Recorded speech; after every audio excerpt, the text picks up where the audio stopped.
Los Estados Unidos de Norteamérica están destinados por la providencia a plagar de miserias a América en nombre de la libertad. Eso es 1860 aproximadamente. A hoy no ha cambiado. Solo se ha sofisticado las tecnologías, los procesos, las metódicas, las dinámicas que inclusive responden a actos científicos de investigación a nuestros pueblos, a nuestras costumbres, a nuestra cotidianidad, bajo un disfraz de colaboración, de cooperación, de encuentro.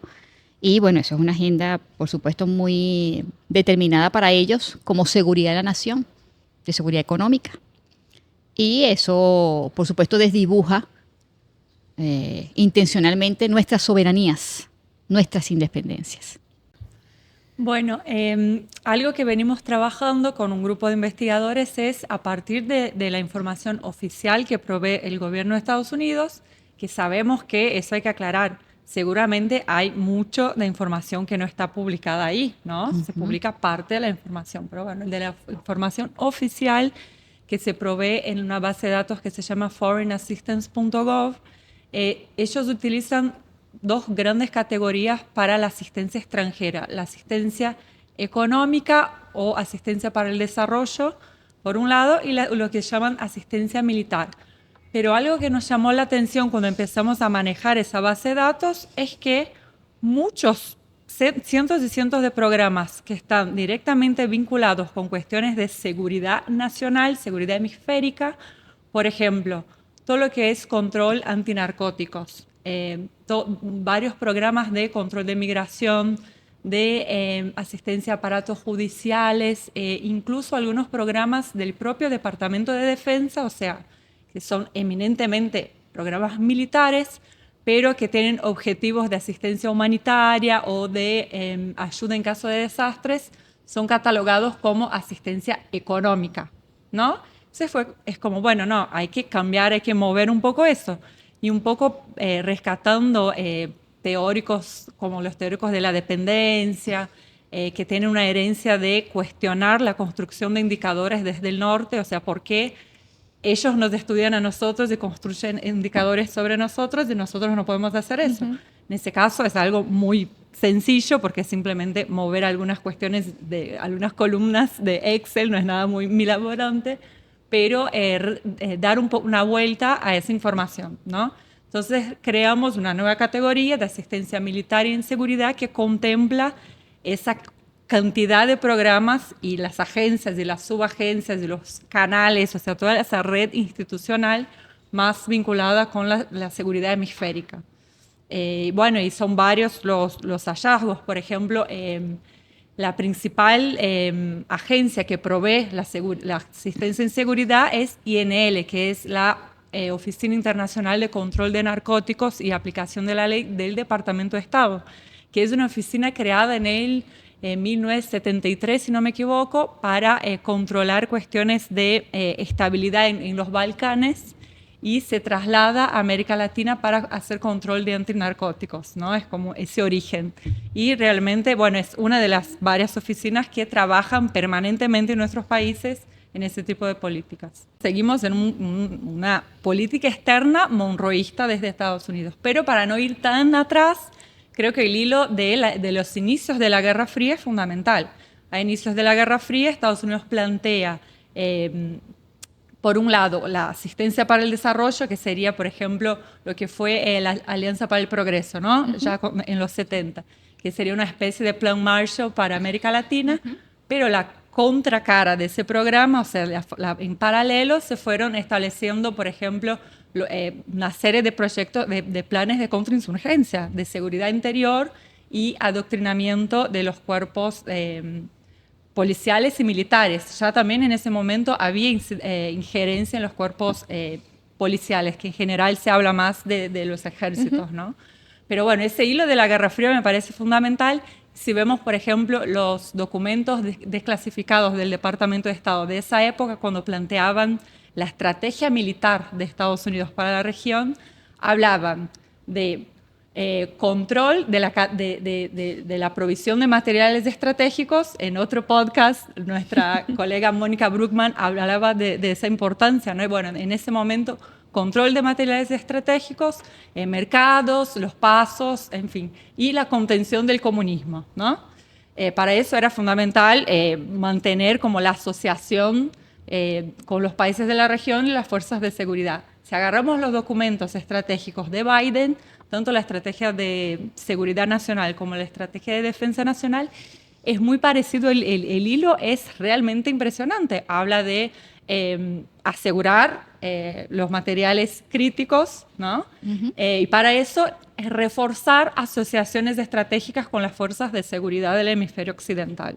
Entonces realmente es un hilo muy continuo. Hay muchas diferencias, pero se permanece y es algo que no cambia en administraciones demócratas y republicanas, que en general hay esa, bueno, gana Biden o gana Trump, sí, y sí, hay algunas diferencias, pero en el trasfondo existen cuestiones estructurales de la política exterior estadounidense que se mantienen. La visión de seguridad hemisférica no ha cambiado. Fíjate que con la llegada del comandante Chávez y la revolución bolivariana, nuestra doctrina militar cambia por completo, se va hacia las raíces, el árbol de las 5 raíces, el pensamiento bolivariano, el pensamiento robinsoniano, el pensamiento de Ezequiel Zamora, y se rescata todo un hilo histórico para nosotros de identidad, de pensamiento, de visión estratégica de país y de soberanía. Por supuesto, denunciando la política Monroe, la política Marshall, y la injerencia constante y permanente dentro de los cuerpos de seguridad del Estado, los cuerpos policiales, no solo en Venezuela, sino en toda la región. Estamos hablando que Estados Unidos tiene más de 78 bases militares oficialmente instaladas.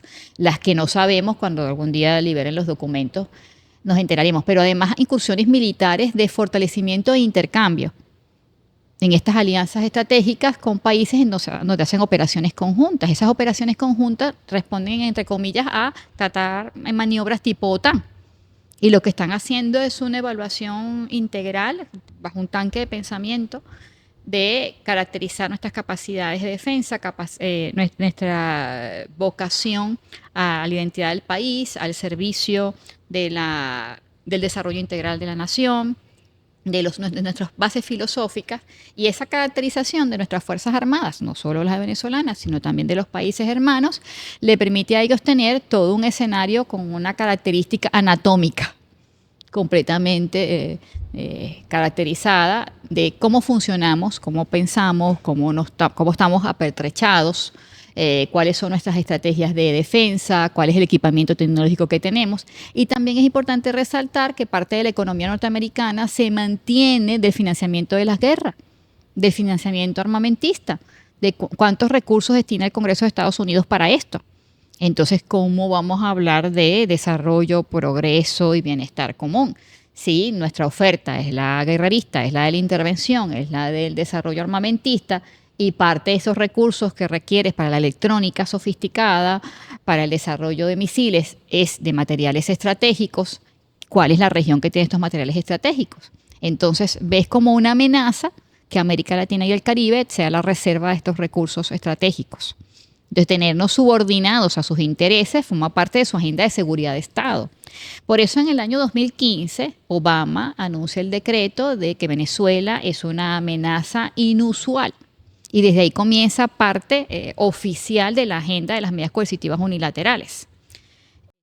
Porque se convierte, por supuesto, en un elemento en donde el presidente nacionaliza el petróleo, todos los servicios públicos, nuestra filosofía de la Fuerza Armada Nacional Bolivariana es patriota, es antiimperialista, es socialista, es revolucionaria, y le marca ya un cambio en la acción. Y hoy nuestros oficiales en armas y nuestra milicia es patriota, es bolivariana, está en defensa de la revolución bolivariana. Entonces eso se convierte en una alerta para ellos. Esa alerta pasa a un nivel de emergencia y comienza la medida de las sanciones.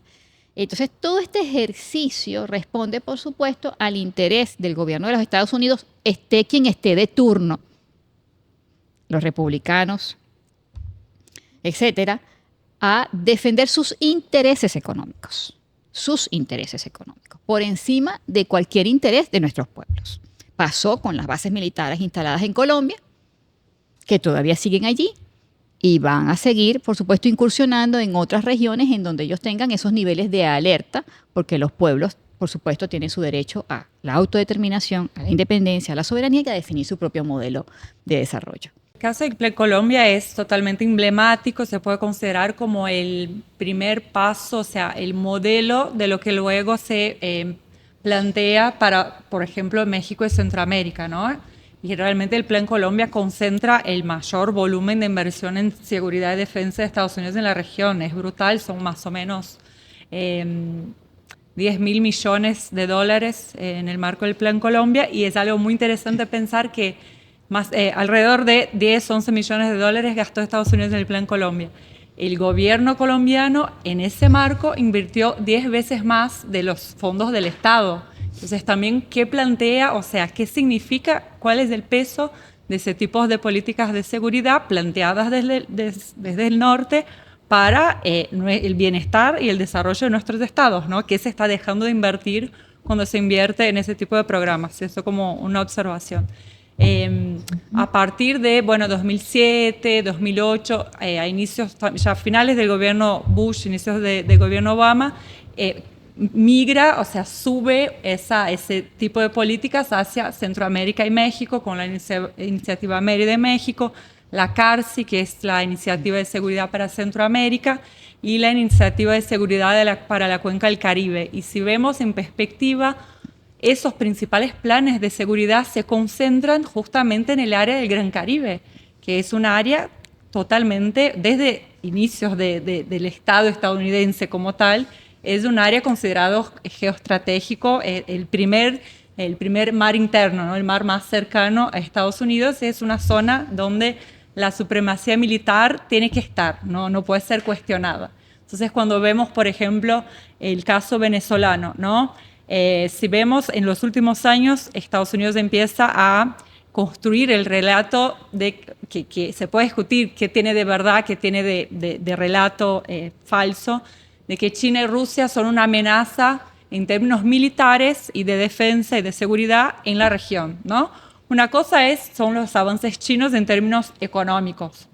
Otra cosa es el nivel de penetración que tiene China o que tiene Rusia en términos de seguridad y defensa, que es realmente incomparable, no se compara con la institucionalidad que tiene Estados Unidos en la región. Pero bueno, esas alarmas se prenden desde los think tanks estadounidenses, los mismos, el Colegio de Guerra, asesores militares, el Comando Sur, sobre todo a partir de la compra de armas de Venezuela a Rusia, pero que se dio entre 2006 y 2014 más o menos. Después de 2014 no hubo compras de material bélico, y ese periodo que realmente supera la venta estadounidense en la región, pero que después de con tanta guerra, todos los elementos de guerra híbrida, Venezuela tiene que construir un poder de disuasión, de defensa de su proceso. Entonces, sí, Venezuela tiene un equipo, es un acto de soberanía, base de defensa, una estructura de defensa bastante poderosa, lo que, por cierto, si Estados Unidos, que no lo vemos como algo factible, una incursión militar en ese contexto, en la coyuntura actual, pero es con material pesado, ¿no? Porque se maneja a otro nivel. Pero bueno, es solo Venezuela. Los otros socios principales que tienen a Rusia como el principal proveedor de armas, después de Venezuela, son Cuba y Nicaragua, por eso son montos ínfimos. En el caso de China, el único país que tiene a China como el principal proveedor es Bolivia. Los demás países son o Estados Unidos, por ejemplo, Brasil, Argentina, Colombia, tienen como el principal proveedor Estados Unidos, y luego algunos países europeos, sobre todo Francia. Eso, el panorama de la compra de armas es esa, ¿no? Todos los días mienten. Todos los días mienten.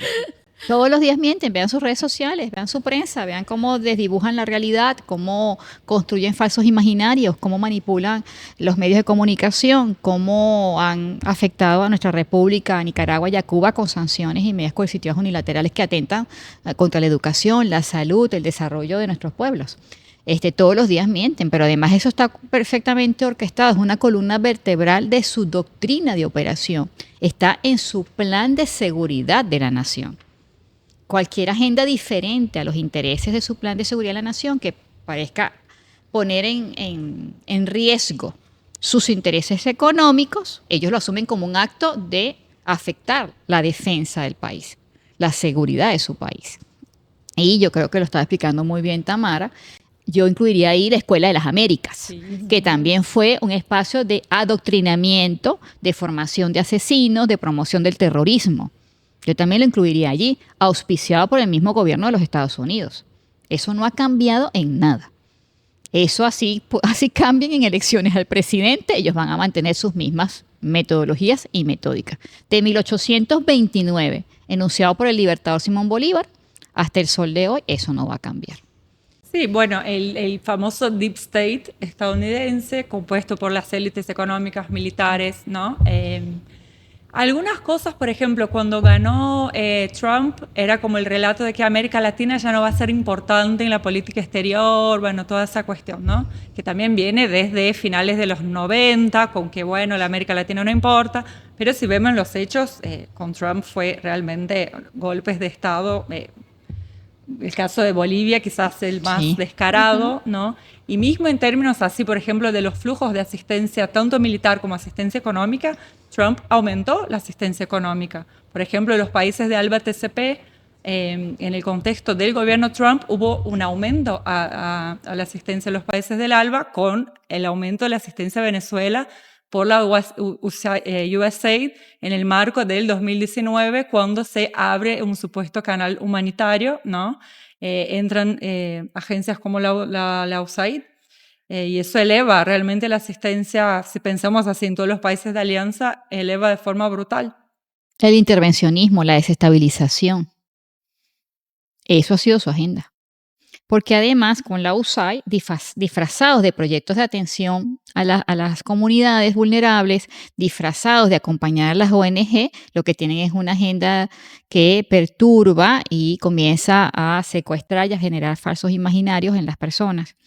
Fíjate que si nosotros vemos los indicadores económicos, sociales, de inclusión, inclusive de Venezuela durante el inicio de la Revolución Bolivariana en 1999 con la llegada del comandante Chávez hasta el 2015 con las sanciones, Venezuela tenía los mejores salarios en materia de investigación científica, los mejores salarios en materia de educación universitaria. Venezuela había logrado la municipalización de la educación universitaria. Venezuela, por supuesto, teníamos una serie de servicios públicos fortalecidos y robustecidos que el ingreso petrolero permitía reinvertir en la seguridad social del país. Ese proceso de crecimiento que fue real en Venezuela, por supuesto, fue gracias a la producción petrolera. Cuando llegan las medidas coercitivas unilaterales, gracias al descaro del expresidente Obama, al que muchos pareciera generar en algún momento una expectativa por ser afrodescendiente, un discurso suave. No. Ese respondió igual que los otros. ¿Qué sucedió allí? Bueno, comenzaron, por supuesto, a afectarse los ingresos a la República, que tenían que ver, por supuesto, con las acciones y las políticas sociales de inclusión de nuestro pueblo. La misión Barrio Adentro, la misión Justicia e Igualdad Social, las políticas educativas de fortalecimiento, la dotación de las tabletas Canaima para nuestras escuelas, para que cada niño y niña tuviese un computador, democratizando el acceso a las tecnologías de la información y la comunicación, entendiendo que este es el mundo en el que se van a enfrentar ahora, que es la era digital. Si esos grandes medidas coercitivas unilaterales no afectaran los ingresos a la República, Venezuela hubiese tenido la dinámica que inclusive permitía financiar Petrocaribe. Era una iniciativa del comandante Hugo Chávez para que los países de América Latina y el Caribe particularmente gozaran de las oportunidades estratégicas de nuestras reservas petroleras y de gas para sus modelos y propuestas de desarrollo. Cuando nosotros nos llegan las sanciones, se afecta inclusive Petrocaribe, la propuesta de ALBA TCP, la propuesta de UNASUR, que habían recursos del Estado destinados a financiar el desarrollo común. Esta agenda que hablamos de desarrollo común y de integración. Entonces, las medidas coercitivas unilaterales promovidas por el gobierno inmoral de los Estados Unidos no solo afectó a Venezuela, afectó también a la región. Y eso hay que reconocerlo. Y parte de la migración fue también condicionada.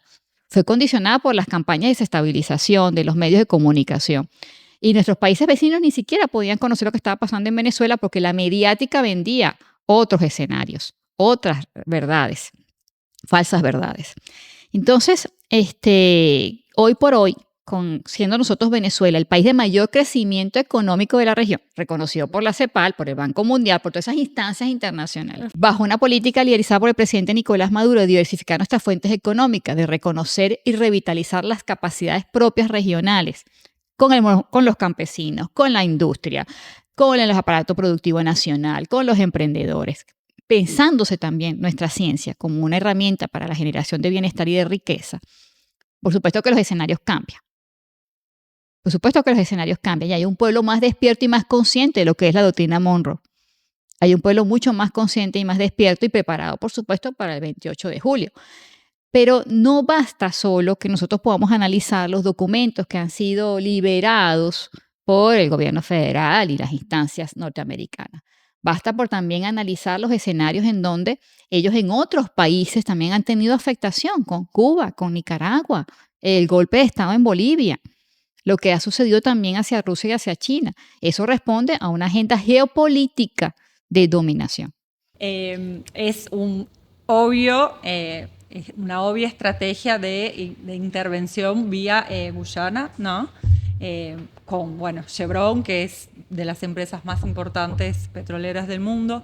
También vemos un aumento de eso que decíamos de la asistencia militar en los últimos años a Guyana, y eso es muy grave, además de lo que se ve mediáticamente de los ejercicios que se hacen, de las provocaciones con los viajes de Laura Richardson, que por cierto creo que puede ser caracterizada como la gran diplomática del gobierno Biden para América Latina. Es impresionante la cantidad de viajes y de eventos que participa, eventos con ONGs, con tercer sector, con empresarios. O sea, realmente su función de diplomática está cumplida con un nivel impresionante. Pero bueno, eso, ¿no? Desde una mirada crítica, seguramente es una estrategia de, es primero legitimar la expropiación del territorio venezolano, ¿no? Y garantizar ese acceso al petróleo de Guyana. Que hay como cambios y se va diversificando el tipo de estrategias. Las estrategias del Laufer, por ejemplo, son más novedosas, aunque el Laufer como tal es algo de antes, ¿no? De hace algunos años, de orígenes en los 80, un poquito antes, desde la doctrina militar estadounidense, pero que hoy se reinterpreta, ¿no? Incluso desde el Observatorio Laufer, que es un espacio que también estamos con algunos colegas, tratamos además de los procesos de casos contra políticos, líderes y lideresas de la región, pensamos al caso de las sanciones, las medidas coercitivas unilaterales, como Laufer contra los estados, que es esa arquitectura institucional post Segunda Guerra Mundial, ¿no? Avalando un robo de soberanía de un estado como Venezuela. Entonces pensar también esa estrategia tanto el Laufer económico, ¿no? En cuestión sobre todo de recursos petroleros, como cuestiones más ligadas al funcionamiento del Estado. Es un acto de conciencia, antes que todo. O sea, un acto de conciencia, tenemos que poder analizar, poder interpretar la realidad. Creo que hay mucha ciencia en comprender, en hacer pensamiento crítico de estos escenarios, de estos indicadores, de estas inversiones, de estos documentos que son liberados y que uno puede entonces entender lo que pasó en Panamá en su momento en el gobierno de Noriega. Y todo esto te permite hacer un análisis técnico, un análisis crítico, como bien pensaba y describía Tamara, pero además es un acto que tenemos que trabajar desde la cuna. Desde la cuna. Yo insisto que no puede haber un venezolano o una venezolana que no sea bolivariano. Va contra la natura, iría contra nuestra naturaleza. ¿Okay? Por lo tanto, si el ciudadano es venezolano, es bolivariano. Y si es bolivariano, debe defender los principios de la independencia y de nuestra soberanía. Siendo bolivariano y defendiendo los principios de nuestra independencia y soberanía, no puede coquetear con los intereses del imperialismo yanqui. Por allí. Sí, yo lo pondría así. Entonces, claro, quizás para mí es todo o nada, para mí es así. Creo que el ejercicio nuestro de educación, creo que el sistema educativo bolivariano creo que la impronta de lo que significó el comandante Hugo Chávez para rescatar nuestras raíces, inclusive nuestro tricolor. Nuestra octava estrella es la Guayana Esequiba. Y fue un hecho histórico. El comandante se sentó con los historiadores, con nuestro pueblo, rescató esas batallas, esas historias. Hace un acto con el pueblo. Colocamos nuestra octava estrella. ¿Cómo ahora la vas a desdibujar en el mapa? Porque hay un interés económico transnacional de otro gobierno. No, es un hecho histórico, es un territorio de nuestros pueblos ancestrales. Y nuevamente voy a decir la palabra reparación, es un acto de reparación con nuestros pueblos ancestrales también. Cuando discutimos del cacao, sabemos que el cacao tiene un origen de 4.500 años amazónico. Entonces, desde allí, desde nuestra etnobotánica, de nuestros saberes ancestrales, hay toda una cantidad de elementos que yo voy a decir que son de las ciencias, pero también del diálogo de los saberes, de poder tener pensamiento crítico, de poder analizar. Yo creo que esto es una agenda profunda para nuestro pueblo. Es una agenda de aprendizaje diario, es una agenda de reflexión que tenemos que trabajarlo en la familia, en el aula de clase, en el autobús, en el metro, en estas mesas de trabajo, con el café. No puede aburrirnos esto. No puede aburrirnos porque habla de nuestra cotidianidad, de nuestra existencia en este momento como venezolanas y venezolanos, de sentirnos orgullosos de quienes somos y lo que tenemos que construir, de que nos estamos enfrentando al imperio más robusto de los últimos tiempos, pero que el enfrentamiento no ha sido nuestro, ha sido promovido por ellos.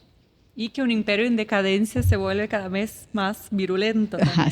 Sí, estoy totalmente de acuerdo con eso. Y que además, partiendo de nuestra estética, de nuestra poesía, de nuestra sonoridad, de la alegría de nuestro pueblo, Tamara recorrió la ciudad hoy, ayer, y ella estuvo en el 2015, 2017. Y ella dice, es otra Venezuela. No lo está diciendo Gabriela Jiménez, lo está diciendo Tamara. Ajá. Y ella dice, estoy encontrando otra Venezuela. Claro, sí, es un pueblo que está produciendo sus alimentos, es un pueblo que está estudiando, es un pueblo que está reconstruyendo sus escuelas, es un pueblo que tiene un líder, que es el presidente Nicolás Maduro.